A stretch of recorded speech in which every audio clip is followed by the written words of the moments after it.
Rainy సీజన్లో evening స్నాక్గా compulsory అరటికాయ బజ్జీ అయితే ఉండాల్సిందేనండి. దీనికోసం అయితే అరటికాయలను తీసుకొని దానిపైన తొక్క నీట్గా ఉంచుకొని సన్నగా కట్ చేసేసుకోవాలి.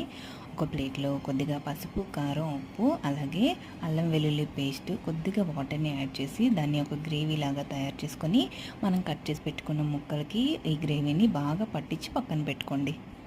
ఇప్పుడు ఒక మిక్సింగ్ బౌల్ తీసుకొని దానిలోకి 2 కప్పులు శనగపిండి, 1 కప్పు బియ్యపిండి, కొద్దిగా పసుపు, కారం, ఉప్పు, అలాగే కొద్దిగా వాము వేసుకొని కొద్దిగా వాటర్ని యాడ్ చేసుకుంటూ దాని కన్సిస్టెన్సీని అడ్జస్ట్ చేసుకోండి. ఇప్పుడు దీనిలోకి కాచిన నూనెని 1 స్పూన్ వరకు వేయండి.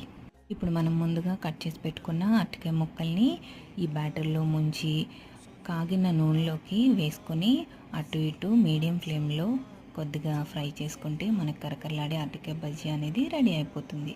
నా ఛానల్ని సబ్స్క్రైబ్ చేసుకునే వాళ్ళు ఉంటే ప్లీజ్ సబ్స్క్రైబ్. Thank you.